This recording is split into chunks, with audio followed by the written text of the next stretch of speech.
Sir कैसे sir आप minister of information थे जब सैफर आया, क्या कहते हैं आजम खान के बयान और सवाल?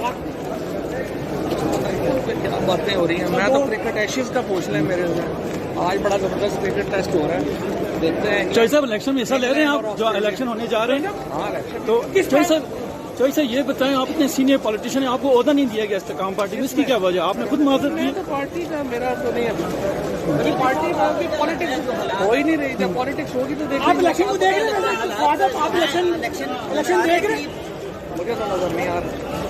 तो आप क्या देख रहे हैं? कंटिन्यू ये निगरान सेटअप करेगा या शहबाज शरीफ साहब? देखिए, जब आपने पंजाब में केपी में इलेक्शन नहीं, एक 90 दिनों में जो आइन की शिक थी वो खत्म हो गई, तो फिर आप जब मर्जी करें। सर सुनने में आ रहा है कि इमरान खान साहब सैफर में माजरत करने लगे, क्या ऐसी कोई बात है